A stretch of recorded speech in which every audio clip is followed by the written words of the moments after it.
Good afternoon, everyone. My name is Sabrina Kofer, and on behalf of Choice and ACRL, I'd like to welcome you to today's program, Leveraging the 21st Century Library, Opportunities for Collaboration to Support Student Success, which is sponsored by Ithaca S&R. Today's discussion is one in a series of sponsored webinars from Choice and ACRL that addresses new ideas and developments of interest to the academic library community. Before we get started, I'd like to point out a few features of the webinar software. All of the attendees who join the presentation are automatically muted and your cameras are off, so don't worry about generating any noise or feedback. We've got that taken care of for you. In the main area of the screen, you can follow along with the presentation materials. We are using the Q&A feature today. Please use it to ask questions of our presenters. We do expect many questions and we likely won't have time to get to all of them, so we apologize in advance for that. But that being said, we'll answer as many questions as we have time for at the end of the presentation. So please do type them into the Q&A module as they occur to you. You can also use the upvote feature to highlight questions that you like.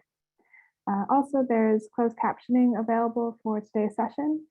To toggle the automated captions on or off, please use the CC button on the bottom right corner of your screen.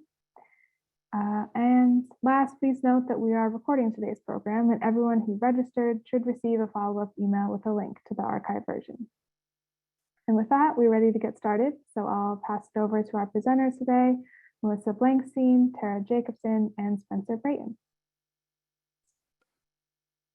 Great. Hi, everyone. Thank you so much for joining today, and Sabrina for that introduction. My name is Melissa Blankstein, and for today's webinar, we'll be seeking to examine the following question. How can the library's unique role be maximized to enhance both institutional and student success? So to investigate this question today, I'll be reviewing some National Community College Library Director survey findings to better understand just how the unique contributions libraries are already providing in the greater ecosystem of academic and student support structures. I'm joined today by Tara Jacobson at Moraine Valley Community College and Spencer Brayton at Waubonsee Community College, who will speak about their own libraries and the collaboration models they have to support student success. So for our agenda, first, I'm going to briefly go over the larger project that this survey was a part of, just to provide some greater context. I will then go through some of our most relevant survey findings, and throughout the presentations of those findings, we'll hear from both Tara and Spencer on their libraries' pre-pandemic and pandemic-related cross-campus collaborations to support academic student success. Before we get started, we have this short poll for you all just to get a better sense of who's here with us in the audience today. So please in the poll indicate where your institution fits in the following categories: community college, baccalaureate institution, master's institution, doctoral institution, or another option that might not be listed. I know these categories aren't completely perfect, but please indicate the institution type that best fits the institution that you're currently at. I'll give you some time to answer the poll.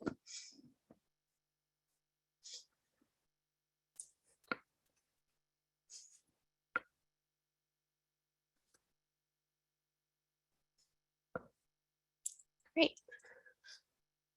So I don't know if you can see it here, but it looks like we have a good mix of people here today. So great, thank you so much for attending.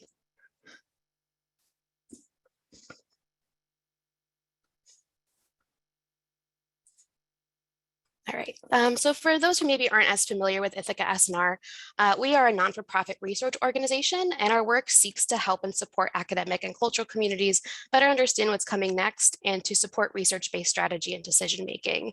The S&R part of Ithaca S&R stands for strategy and research, which most people don't know. I actually had to ask that myself when I started. So yeah, we are Ithaca S&R. I also just wanted to mention that this research initiative couldn't have been possible without the support of the Institute for Museum and Library Services. Through their support, we've embarked on this 3-year initiative to help community college library and academic leaders take action to translate research on student needs into services that support student success. And so we thank IMLS for their support. So the research initiative that I'm here to talk about today was developed to more fully understand the greater college ecosystem and how services are organized, funded, and staffed from an administrative end, and how the library can then be situated as a partner in developing, as well as potentially providing support services to students. And so these 3 questions really guided the construction of the project. So first we asked, how are these departments and structures and support services organized, funded, and staffed? What are their key success factors, their challenges, their trade-offs, opportunities? What types of library services in conjunction with other academic and student support services do community colleges need? And how can the library best organize itself to develop and sustain programs or services that contribute to the overall college mission? And so based off of those research questions, this multi-year IMLS funded initiative had 3 corresponding research intensive phases. So the first phase was a survey of 249 chief academic and student affairs officers conducted back at the start of the project in 2019.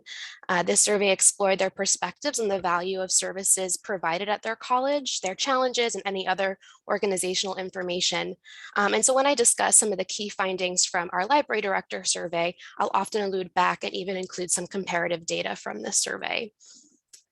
We then conducted interviews across community colleges in 2020 with an array of different stakeholders at the college, including administrators, faculty, staff, librarians and library staff, students, and so on, just to provide a bit more of a holistic perspective on how services are currently structured and the library's role in providing services to students.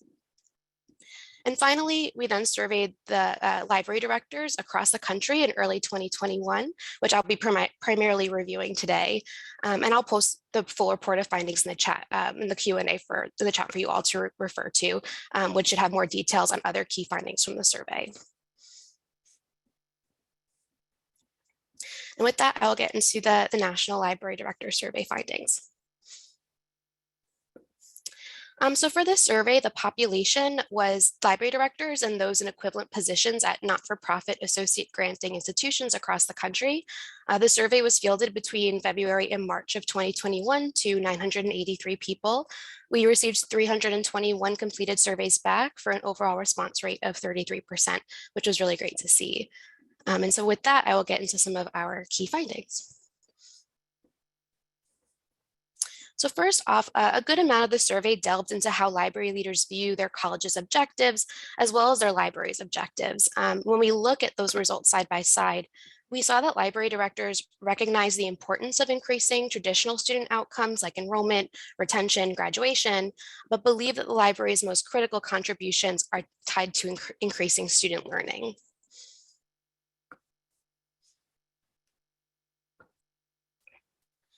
So in this slide, you can see the figure on the right-hand side of this slide, which is answering the question to the left. We see that community college library directors do consider major student milestones like year-to-year retention, enrollment, graduation as extremely important objectives to their college overall. We see that a little under 80% of survey respondents rated increasing student retention as extremely important to their college, followed by 71% for increasing enrollment and 61% for increasing graduation. Further down in the middle of the figure, we can see that a little over 40% rated increasing student learning as an extremely important college objective. And so when we look at library leaders' responses to this question alongside the responses of academic and student affairs leaders from a previous survey in 2019, we see that there really is a lot of alignment in the importance of different college objectives, particularly with those first 2 bars with traditional objectives of success like retention and enrollment. And when we look specifically at the objective of increasing student learning that I've outlined here, we see that a larger share of both chief academic and student academic officers are rating increasing student learning as extremely important to their college objectives compared to library leaders. So we saw that 70% of chief academic officers and 57% of student affairs officers are rating increasing student learning as an extremely important objective to their college compared to around 43% of library directors.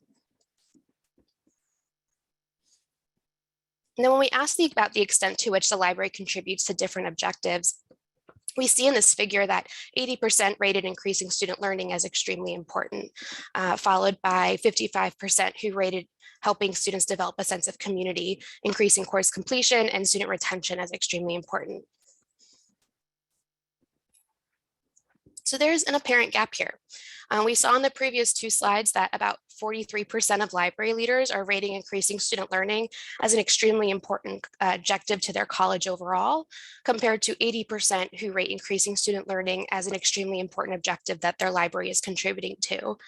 So in other words, we see that library leaders think that they're having the greatest impact on college objectives that they themselves are rating at a relatively average value. Of course, though, these objectives aren't inherently tied to one another, and prioritizing one objective does not come at the cost of pursuing another one. But I think these data represent a good way to just take the temperature on people's priorities and objectives here. It's also interesting to note that, while libraries are considered developing community as to be one of their most important contributions, this objective is usually more aligned with student affairs, whereas we heard in our previous survey of administrators in 2019 that most libraries are typically reporting to academic affairs. So, there may be something to this that may also be playing a role in the evaluation of these objectives, as well as we continually see the library straddling both the missions of academic and student affairs. As library directors, see their greatest institutional contributions are helping to foster learning and community, we naturally see that their most important functions then revolve around that student experience. So it's extremely important to 83% of library directors that their library helps students develop research, critical analysis, and information literacy skills. 75% see the library's role in providing an informal academic environment that supports student learning, and 71% providing access to technological resources. We see roughly equivalent shares of library leaders also anticipate that in the next 5 years, these functions will remain just as important to their role in their college.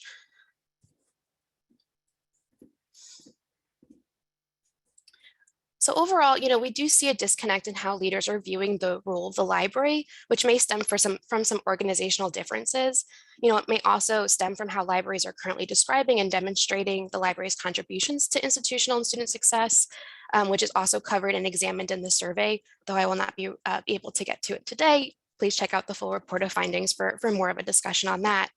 However, despite this finding, one overwhelmingly clear result is how student-focused community college libraries are and how focused they are on supporting students' vastly different needs, from information literacy to providing an academic space to work in, to providing or loaning technology that is needed to complete their courses. And so that is really clear from the data, and it's really great to see. Up next, a major goal of this initiative also is to just map out the departments with which community college libraries are regularly collaborating with and the ways in which they're doing so. So overall, we see that the most significant collaborations between libraries and other units generally take place within academic affairs, like with tutoring and writing centers, but also with IT departments, which falls outside of that academic and student affairs ecosystem.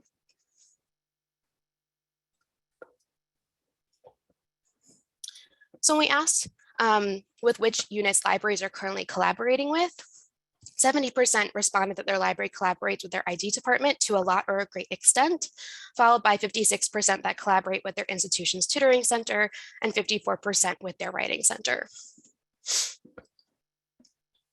So one way to facilitate cross-departmental collaboration and streamline services for students is through a learning resource center, an LRC, or learning commons, or something with that general naming, which often includes departments like tutoring and writing centers, among other academic services. Another approach, often overlapping with the creation of an LRC, is physically co-locating departments within the same location on campus. And so we wanted to get an idea of, what libraries are doing and how they are located within the community college ecosystem. And so when we asked if their library is part of an LRC or co-located with another department, 54% of the entire sample indicated that their library is either part of an LRC and or co-located with another unit. So of those respondents, around 43% of those respondents are only part of an LRC or an equivalent, but are not co-located with other departments. About 43% are also only co-located with other units, but are not a part of an LRC. The remaining 16% are both a part of an LRC and are co-located with other units. When we asked with which units their libraries are co-located, even though 70% of leaders replied that their library is collaborating with their IT department, many are not co-located with them. More frequently, libraries that are co-located with other departments are often most co-located with tutoring and writing centers. 68% are co-located with their tutoring center and 60% with their writing center, compared to 27% with IT. And this may be due in part to how a college is organized. According to our earlier survey, as I mentioned, IT departments rarely report to either academic or student affairs, while it's more common for tutoring and writing centers to report to academic affairs along with the library. So when asked about the ways in which they're collaborating and engaging with other departments, libraries are most often referring students directly to other departments and services. After that reference and serving on cross-institutional committees, many libraries are also collaborating through other departments, utilizing the library's digital presence by hosting information on different departments and services on the library's website through LibGuides per se, as well as hosting events within the physical library space. However, we do see that these events are typically hosted within the library and are generally not co-hosted or co-owned with the library. So with most libraries currently collaborating with IT departments and tutoring and writing centers, library directors anticipate that collaborations between the library and other units on campus are expected to take a greater hold in the years to come, though not necessarily with public libraries or external vendors. About 3/4 of library leaders anticipate collaborating across college departments will increase over the next 5 years, whereas about 70% expect contracts with external vendors and partnerships with public libraries, and 51% with partnerships with other academic libraries to remain the same over time. But with what will this cross-departmental collaborations expected to increase? What exactly will those partnerships look like? So now I'll invite Tara Jacobson to share some more information about her library and their collaboration models with faculty, students, and other departments. Thank you so much, Melissa.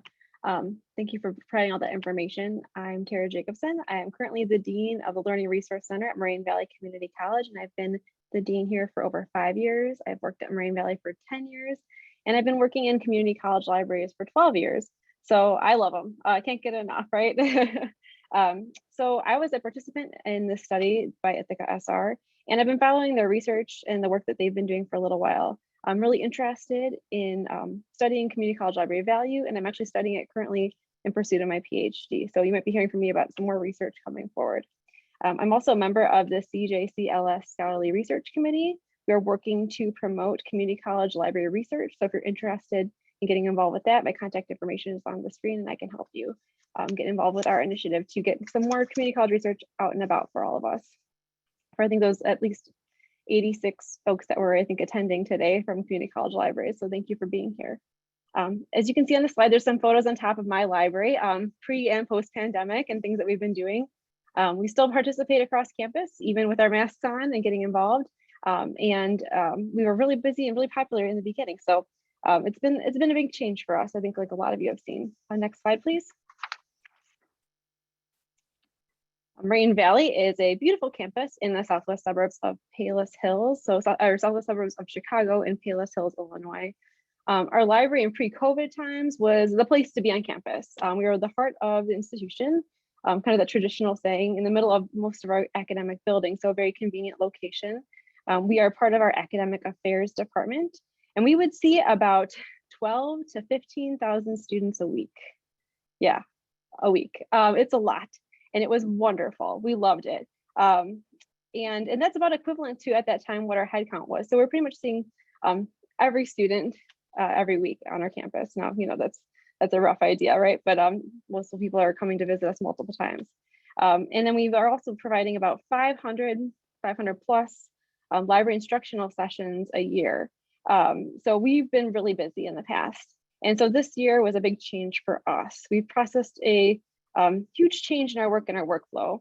At Moraine Valley Community College Library, we have 6 full-time librarians, about 6 FTE and adjunct librarians, and these folks have faculty status on our campus, about 10 staff, so about, or staff FTE, so about 40 employees altogether in our library, just to give you an idea of the work we're doing and where we're at. Next slide, please. Our student population for the suburbs of Chicago is very diverse, but the numbers don't really show that here, as you can see on our slides. Our students from the Middle East do not have a way to identify national surveys, so we struggle with that and struggle with providing those students with that identity within our tracking and the work we do with them.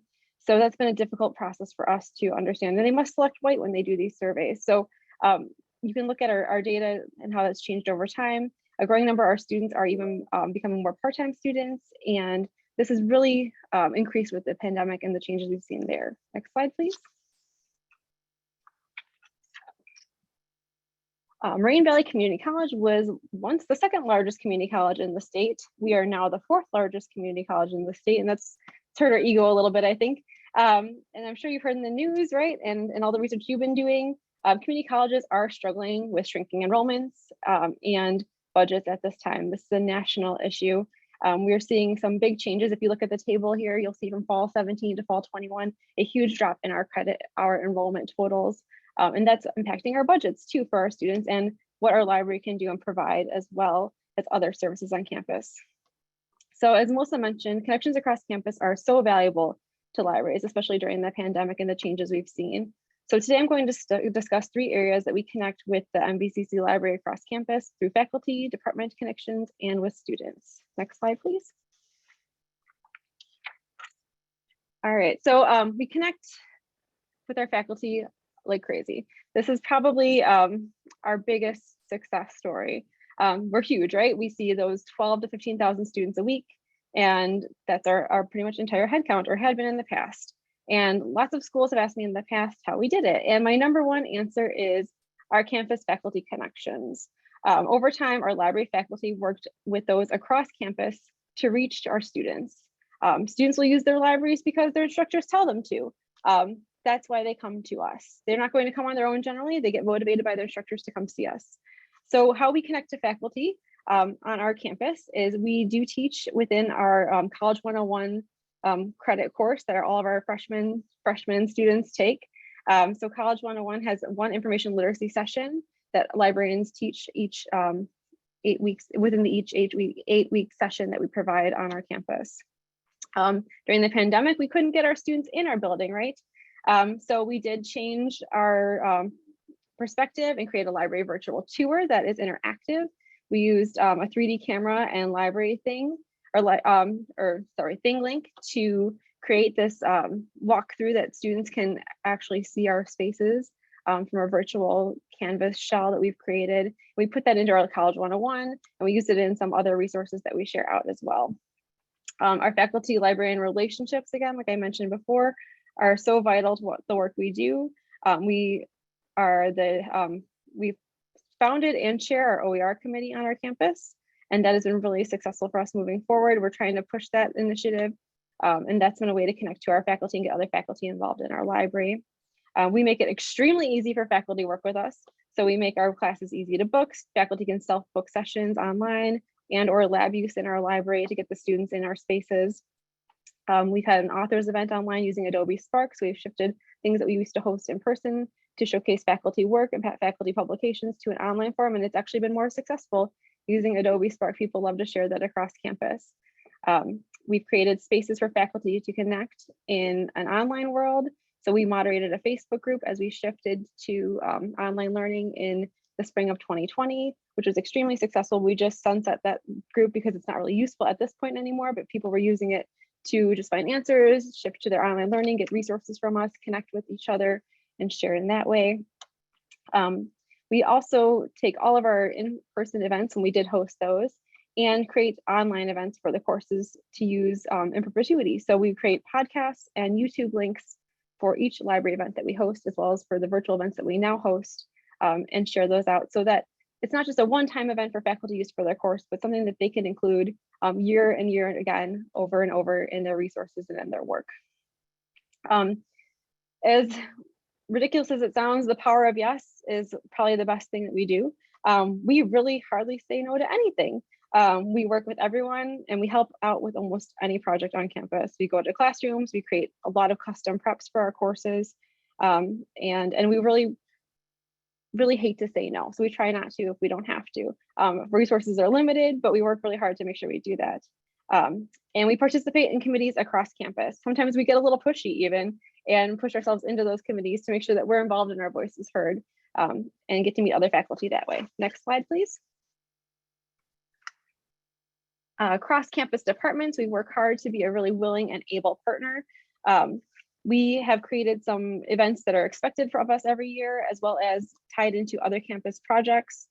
We've made it easy to use our One Book, One College program, which is actually nationally award winning, thanks to Troy Swanson and Tish Hayes and their work. We create a website with resource guides, classroom connections, and even themes that faculty can use and make it simple for them to include our One Book, One College that we use each year into their coursework. They also get to use that in courses moving forward. So once our book changes for the year, they can continue to use this resource in the future if they do not want to shift their whole coursework. I know it's a lot of work to get faculty to incorporate things into their classroom sessions. We are part of new student orientation, so we send librarians out in normal times to visit this new student orientation about 1 to 2 times a week and connect with students at a table there. We're part of our Writing Center's NaNoWriMo initiative and work with them closely to set that up and create times and spaces for students to write in the library, and our honors program as well.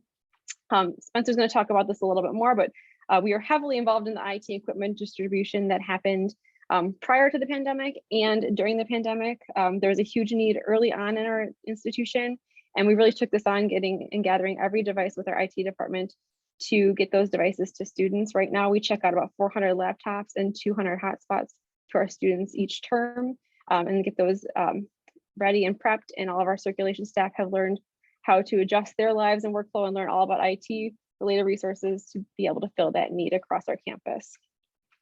We collaborate in Moraine Reads, which is a YouTube series where we work with faculty across campus to share books that they love and share those out through your social media. And we participate in our health fairs on campus by joining our HR department and getting involved with the health fair that they present. Something that we really created, we weren't sure about how it was going to go, was our pop-up library. So we pop up libraries with carts of books across our campus and our other campus sites. We have 2 other campus sites without libraries, and we bring materials over there and check them out to students, faculty, and staff at those sites. And we work really closely to our college foundation. So I'm heavily involved with the foundation on our campus. We've hosted the foundation board in the library for a dinner just to get them involved with what the library is doing. And they're one of our biggest supporters when we were struggling in the pandemic about how to get some of our resources to our students when they couldn't physically get in our spaces. So that was a really useful connection for us to have across our campus. So, you know, it's really saying it's a group effort in this way, right? What can we do? How can we show up together to lighten the load for all? The library wants to do something that can help everyone benefit on our campus, and helping other departments on our campus helps our students benefit. And speaking of students, next slide, please. They're the hardest ones to get a hold of, right? It's easy to get our faculty, it's easy to get across campus. How do we get directly to our students? It is not simple, and we still are struggling with it, and we're trying to get to them in every which way we can. Pre-COVID, we were a loud library. You could probably ask Spencer, he's been here. It was busy, it was loud, and sometimes we'd actually get complaints about how loud we were. We had a quiet zone downstairs, don't worry, we didn't ignore those students, but we really hope to get back to this engagement and this level of engagement with our students. We miss them and we want them back in our spaces. We've been open since fall 2020, we reopened our spaces to our students, and we were open in the summer of 2020, providing certain resource days where students could come and pick up their materials like laptops, iPads, hotspots, etc. So we decided to be where the students are. We're trying to catch them in any way we can. We're on TikTok, Instagram, Facebook, Twitter, YouTube, and other podcasting platforms. And this is a group effort. You can see below in the picture our TikTok feed. Donna, the lovely lady in the mask, has over 3,000 views. She'd love it if you would view her TikTok video again. She's TikTok famous now. She works in our circulation department. So if you do look us up, give a shout out to Donna. But everyone on our campus has been willing to participate. And I think that's part of our great collaboration effort in the library. We work with campus support services, counseling and advising to help our students. During the pandemic, we had a food pantry that was available just outside the library where students could grab bags, no questions asked, of foods that they required or maybe needed to take with them. just out there ready to go.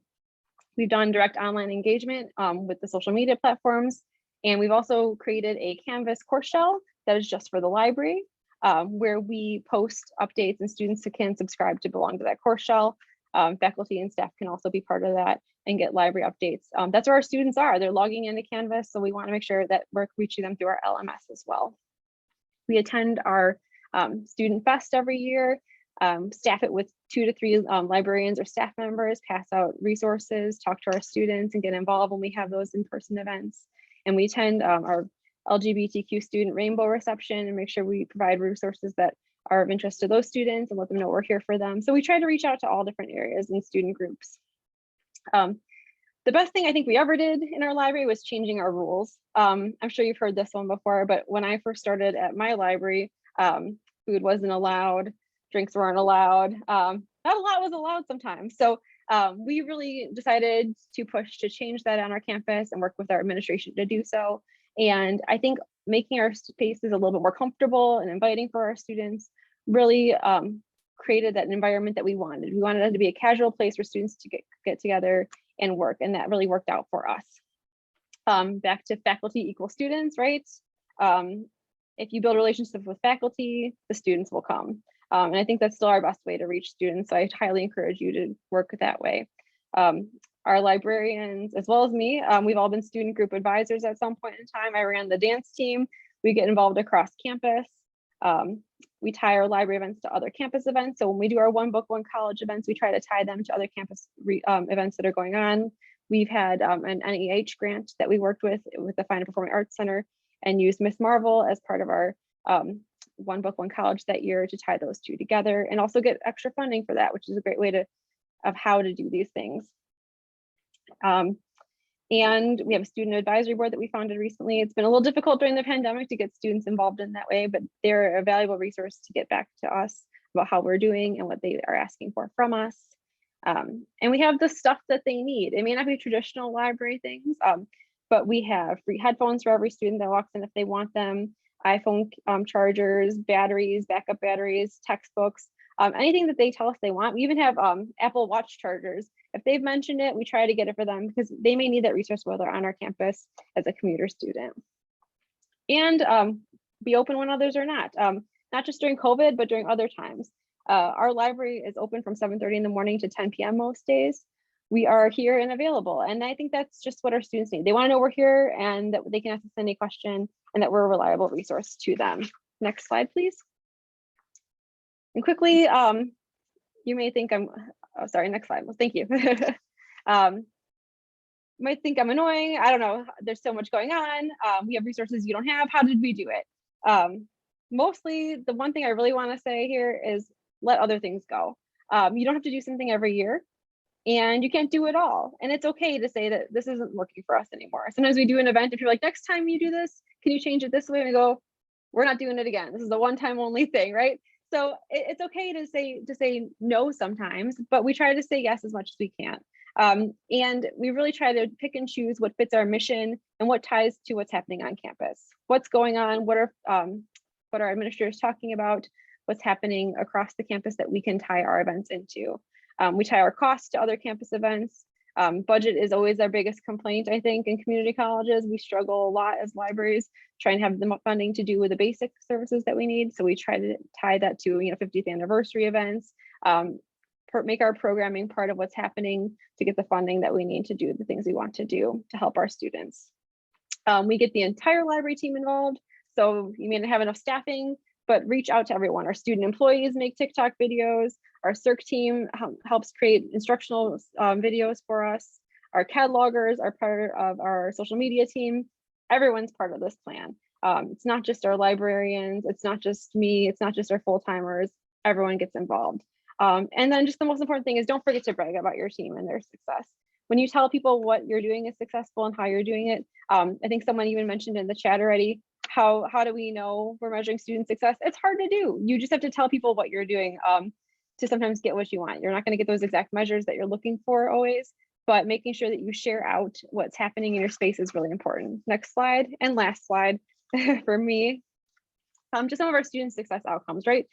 We make sure that we advertise what we're doing across campus. All this work really means nothing if it doesn't equal student success, right? If our students aren't being successful and we're not helping them and getting them the resources they need, it doesn't fit our mission and we're not doing our job. So we just like to make sure we share that out across to our community, our accreditors, our administration, through annual reports, and different types of ways to share our feedback across those to those different groups. Our foundation collaborations are shared here. We have students give us their own personal success stories and share those out. And we try to even provide just some quick numbers and information that people can simply share out. But that's it for me right now. We'll send it back to Melissa to talk about tech. Great, thanks so much, Tara. I need to check out that TikTok account. Great, so going back to the library director survey findings that I was originally talking about before, another key finding from the survey was that, given the majority of libraries are collaborating with IT departments, we also asked the respondents about their technology lending programs, if they're collaborating with other departments on these initiatives and how the pandemic may have impacted these programs. And we heard from a lot of different library directors about how the library has taken an increasing role in technology provision, especially during the pandemic in response to student needs during this time. So some of the respondents did write in some responses when we asked about technology lending programs. And so we heard, the libraries had to really rapidly build some new programs, quickly purchasing more technology to loan due to some high demand. Many needed to develop unique partnerships with other departments across the college. And as one library leader stated, prior to COVID-19, we did not loan tech for equipment use, for remote use. Now we are the central loan point for approximately 200 laptops and Chromebooks for the college, as well as graphing calculators and piano keyboards used in special programs, all of which used to be handled by their different departments or programs. We also heard through the survey, as well as through a series of roundtable discussions with community college leaders held earlier last year in May and June, that some leaders are now considering making substantial more long-term changes to their prior lending policies, like extending the length of time that students can loan technology out from their library. As one explained, we check our laptops and hotspots to students for entire 8-week sessions. We only used to check out laptops for 3 days at a time. Another stated that COVID has increased our need for items to loan on a long-term basis. So this means both the funding needed to purchase these items and the changes to the policies that allow long-term usage.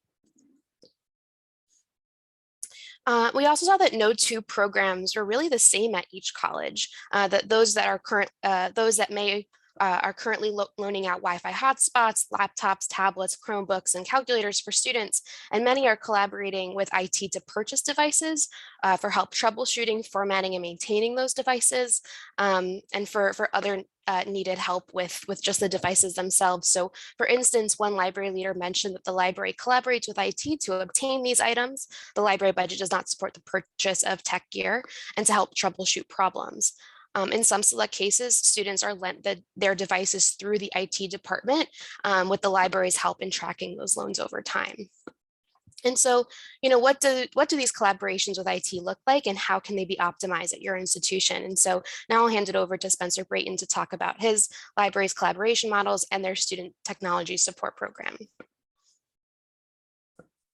Thanks, Melissa. Good afternoon, everyone. Spencer Brayton, Director of Library Services at Waubonsie Community College. So Waubonsie is in northeastern Illinois and probably the farthest most western suburb of Chicago, I would say.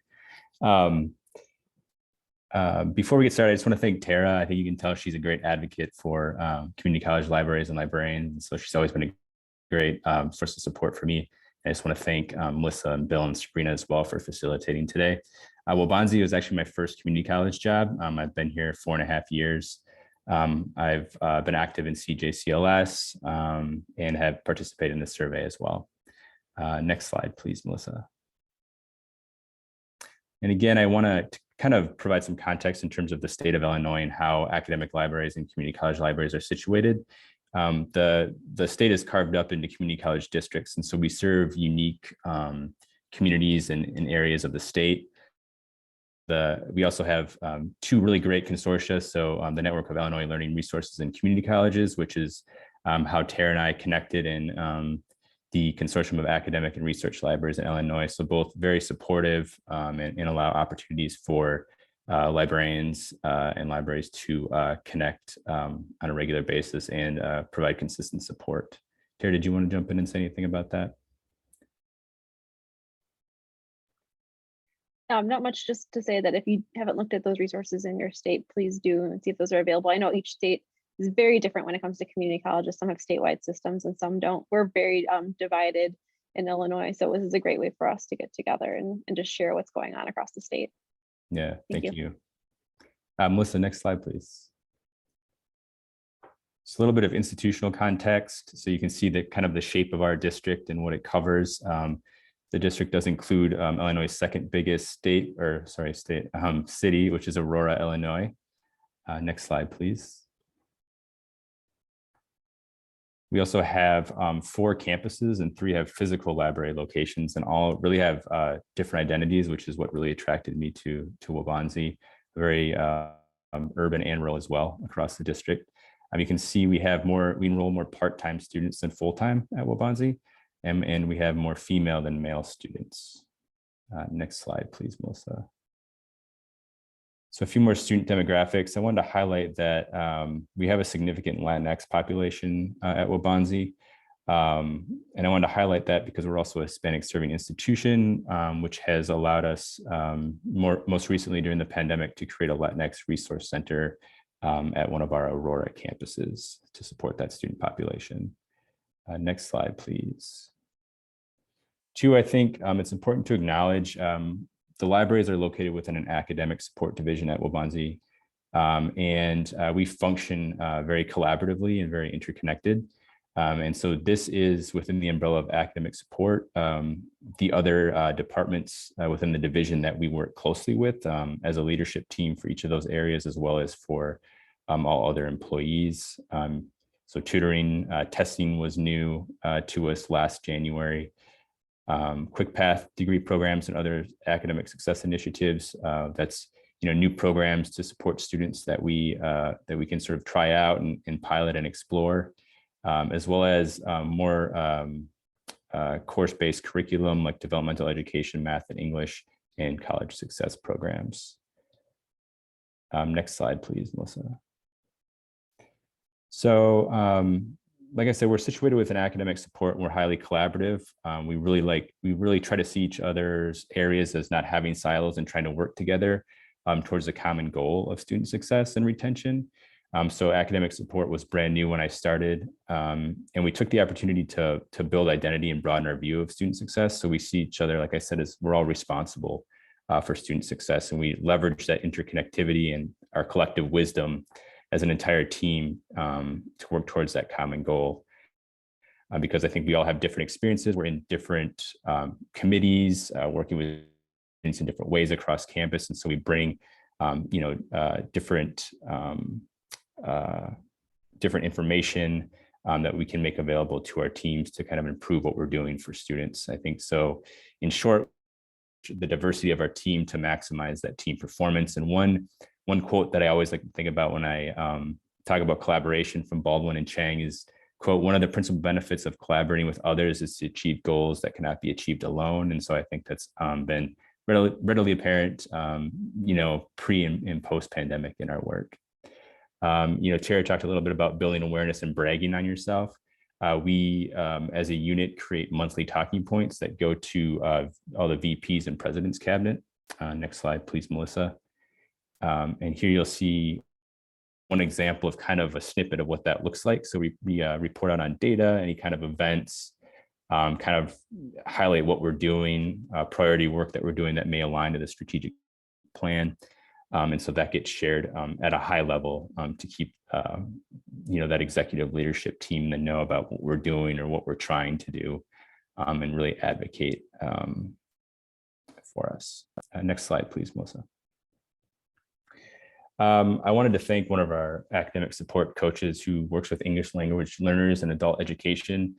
She created these images for our beginning of the semester kickoff meeting as an entire division. And so again, when we think about planning and collaboration with other areas across the college and with IT and things like that, we conduct our strategic planning at a division level. We try to put ourselves in the shoes of students. We take on personas to think about what supporting our students means and what they need. And we also try to think about what's going on in students' lives that can affect their success and ability to get the support they need behind the scenes. And so that's why you see the behind the scenes diagram. So when we're thinking about our planning and how we're interacting with students and what they might need in terms of technology and other support, we think about, are they an ELL student? Do they have children at home that need daycare? Do they take off of work to come to campus? Those sorts of things. And so we really try to put ourselves intentionally in that perspective when we think about what we're doing. Next slide, please, Melissa. So this is a healthy list of priority projects for this fiscal year that we've been working on, but I will say many of these started during the pandemic. So during the spring of 20, and that those pilots or those sort of exploring those projects have only continued, or we know that they will continue as we continue to operate within the pandemic. And they all required various aspects and levels of engagement and collaboration with external departments. Here I'll say that this is where our student technology tech support initiatives really grew, where our collaboration with IT and the IT's media services and help desk teams really grew, and their support for us and educating us on how the process to intake student requests and how that support would work from behind the scenes. And so these projects are where really that student technology piece began. The way that we build connections for this work is we do focus groups. We do monthly priority meetings to kind of see how projects are going and work together and see who needs help from one another.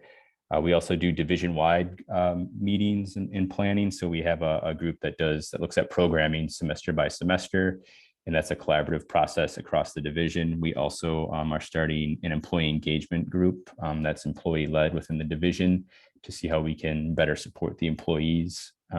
We do faculty listening sessions at least twice a year, at least once per semester, to see how things are going and see what support they need from us. We present at external department meetings. For example, we go to our counselors and advisors have regular meetings throughout the year, and we attend one as a division, as a unit in the fall and the spring. And then, as I mentioned earlier, we do a sort of a kickoff meeting with everybody to focus on internal collaboration, student support within the division. So we'll say that, and again, I'll go back, I'll sort of echo what Tara says, this doesn't all get done all the time. For example, a few of these projects have been delayed. Recently, we've been asked to pull back on what isn't a priority for the next 6 months. So we were happy to be able to have that opportunity. I think the reason we are able to do so much work together is that cross-functional leadership and that collaboration of employees who do really great work within the division. Next slide, please, Melissa. So here I'll finally get to student technology support. So prior to the pandemic, we had really a lack of dedicated, like front-facing student support. We had sort of a couple different options. Students could go to the library, they could go to tutoring, they could ask their instructor, they could ask the IT help desk. But it was really, and as I'm sure most of you know, when you start transferring students like that, you can lose them and they get frustrated. And so the fall of 2020, we hired two really great student employee colleagues that provided great support for students. I mean, they would call students, they would follow up with them, set appointments with them, troubleshooting our LMS, trying to figure out their laptop if they just bought one, those kinds of things. And so what really took place then during the pandemic was the need to get students the technology in spring of 2020. And so we had a group of from the library team that volunteered to help do this work and work with IT. And so they were trained on our IT department's internal ticketing system and really be that front-facing intake and distribution for student technology and sort of communicating what that process looks like. And then IT would hand out the technology to the student and set the appointments up, is how our partnership works. And now we've also sort of built that into our internal ticketing system, where we also, in addition to technology loans, we also help students. We can intake their request for support with their LMS, Zoom, any kind of third-party products, Pearson, Cengage, kinds of things. And we do have peer-to-peer support. We're only going to start to increase that moving forward. So we're really the front-facing piece of that support, and together with IT and their support, they are behind the scenes. I wanted to say too that we started tracking these things in August of 2020, and the library team has closed approximately 1,500 student support tickets since then, and has processed approximately 1,500 requests for laptops, hotspots, and other equipment since August of 2020. I'll just note too, we do not, the purchase of the technology doesn't come out of the library's budget. And these are semester loans, and so they come back, or we try to get them back at the end of each semester to run updates and things like that on them. Let's see, next slide, please, Melissa. So really, I mean, part of the reason this has been successful for us is we have a really good historical relationship between the library staff and IT, especially as it relates to campus-wide projects. So we recently, at least since I've been at the college, redone our college website, front-facing website, as well as the internal piece as well, our internal portal. And so we've had members from the library that are really good with technology, really good expertise that share in those projects. So we benefit from those historical relationships. We've also started a student technology advisory group, which is made up of students, faculty, and staff from across the college to help advise us, look at data, make recommendations for budget purposes. We're also, like I said in the last slide, going to increase our student employees. I think we always kind of, at least you always kind of maybe think about student employees in certain roles, and I think I recognize that they always have more to give than what we think, and they're more capable than what we think they can do. And they're great colleagues. And the student employees that do student tech support are in our team space with the other employees, helping students and helping each other and helping the staff. So it's a really valuable support that we're looking to increase.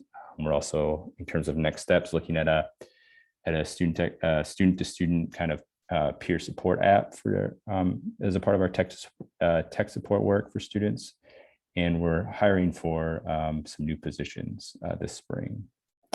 So too, I wanted to mention before I give it back to Melissa and we take questions that there's a lot of librarians and libraries at community colleges outside of Illinois that have responded to my inquiries and support based on their own work related to student technology and collaboration. So I hope that you'll connect with us afterwards, because I want to make sure I pay that forward for all the help that I've received during this time. So thanks, Melissa. Great, thanks so much, Spencer. Before we get to the Q&A, I just have one more finding I just wanted to highlight, which I'm sure isn't too surprising, that overall we saw that budgets did take a significant hit in the pandemic, with nearly half of all respondents reporting some level of budget decrease in that current fiscal year. So when asked about how library budgets have changed in the current, which was the current at the time, the 2020 to 2021 fiscal year, in comparison to what they would have expected prior to the pandemic, we saw that 45% had experienced any budget cuts, 36% saw no budget change at the time of the survey, and 7% did see an increase, and 12% did not yet have a budget at the time was fielded in early 2021. And for the 45% of library leaders experiencing any budget cuts, as you can see in this circle graph, that there really was no clear trend as to the extent of those cuts. With these budget disruptions, many library leaders were also unsure about the long-term recovery of their budgets, as 38% believe the pandemic's impact on their library's budget will be permanent, and a little under half were unsure of the pandemic's impact on their budgets. And this uncertainty about their future budgetary allocations may also even stem from before the pandemic. However, though, in face of these uncertain budgets, library directors do remain confident about the importance of the role their libraries play, especially in relation to the physical space and digital service offerings.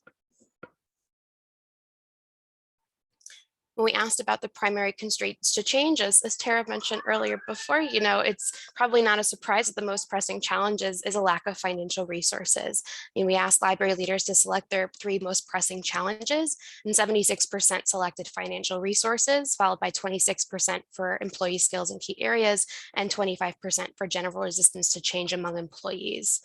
And notably, while the second most selected challenge was a lack of employee skills in key areas, according to iPED's data, the libraries represented in the sample for this survey on average have around 4 full-time librarian employees and 5 part-time librarians.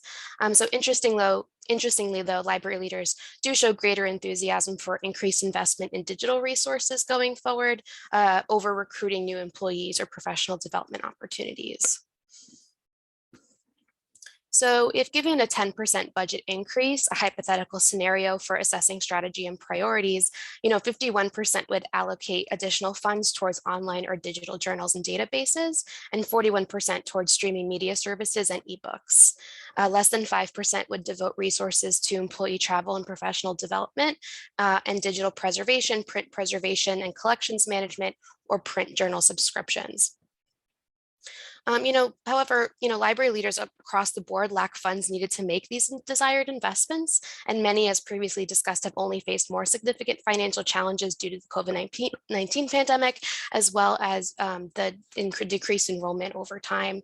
And so this is just a really good way to take the stock of what priorities are regardless of those budgetary constraints.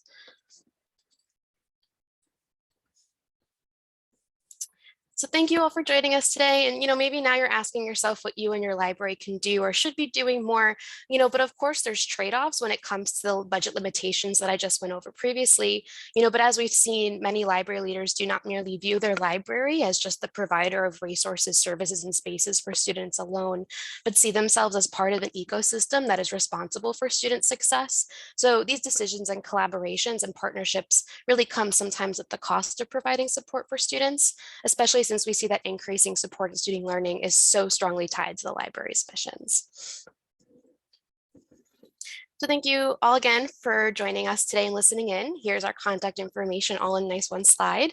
And if you're interested in reading more on this topic, I'm going to drop the link now for the report of findings that I was talking about earlier into the chat right now. Thank you again. Great, thanks, Tara, Melissa, and Spencer. We have a couple minutes for some questions. So I'm just going to jump right in. I will note for our attendees that our presenters will get a copy of all the questions and their contact information is available. So if we don't answer your question right now, we should be able to follow up with everyone. Okay, so we have a popular question here from Pam, who says, could you talk about the Student Advisory Board, please? How often do you meet? How many students? How do you recruit students? How do you apply their suggestions? I think this was during Tara's presentation, but Spencer, I think you have a student advisor or advisory group as well, so maybe you both could comment on that. Sure. We started ours about a year before the pandemic hit. So it was a founding group at that time. 2 of our faculty librarians that work on that group and recruit students for that group. Sometimes we have a couple student employees that are part of that group. And we also recruit at our Interclub Council, which is a group that meets once a month of all the clubs on our campus. So we'll go to that meeting and tell students about that. We'll also ask some faculty that we work with closely to recommend students to be part of the Student Advisory Board. And I think what's really appealing to our students on our campus is that we help them, we kind of tell them this is like a resume builder. They'll get to be part of a committee that they can share. They have actually like official minutes. They do actual committee like proceedings. This is not, just a get together and chit chat kind of group. So it does actually give them some life skills, and they get to put forward suggestions. We ask them for feedback. We've done, we've had about I think 10 students, and it's a rotating group. You don't have to come to every meeting. We try to make it something that's flexible for our students because our students are part-time. And we applied our suggestions. Really, I'm trying to think of the most recent one we did. They asked us for some certain types of resources, and we made sure we bought them right away. It's been a little while since we've met. They were trying to meet virtually, but that was a little difficult, I think, to get that connection with those students. So it is still ongoing, but it has been downsized at this point. We're having a little trouble getting students to get involved right now. But when it was on campus, it was quite successful. They'd always have snacks and lunch and a budget to do so that we provided them with too, to order some snacks and to make it a little bit more of a official meeting. So our student technology advisory group meets twice a year, so once a semester, once in the fall and once in the spring. Right now we have, to make it easy on us, I guess we use our student employees as a part of membership for the student piece of membership for our group. And so right now we have 2, but again, we're looking to recruit more to do that work. So I would imagine we would want to include them in those meetings. And then in terms of applying suggestions, that group provides feedback, and we make sure that we're each time we meet or in between meetings that we're sharing progress we're making on the outcomes that we identified to make progress on at the end of each of those. For example, we're meeting at the end of this month to make sure that we hear suggestions and feedback about any other maybe technology solutions, I'll say, that to include for proposal and recommendation for our fiscal year budget, FY23. Great. I know we're at the end of the hour. Maybe we could get one more in. I know this was a popular question that Melissa could maybe comment on. Talking about the gap in the survey. Stephanie asked, isn't this gap probably attributable to the fact that we can't really measure the impact the library has on student success? And if there's a way to do this, let us know. So maybe just talking about the difficulty of measuring the impact.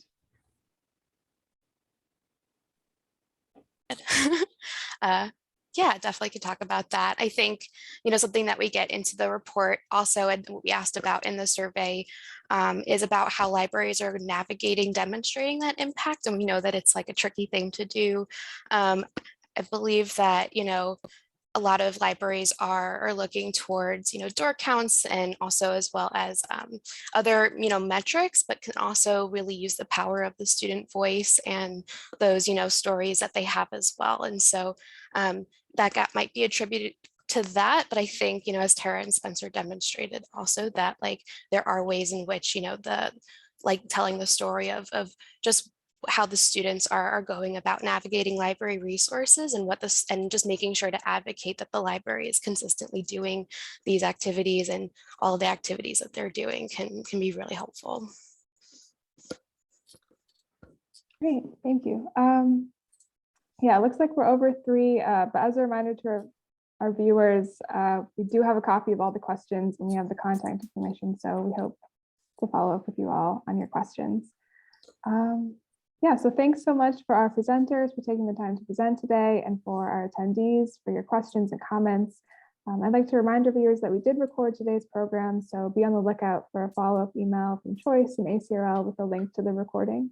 Also, if you have a few minutes after the presentation to fill out a brief survey, we'd really appreciate it. So thanks again to all of you out there for joining us. We hope you learned something from the session, and we hope to see you again in the future on another webinar.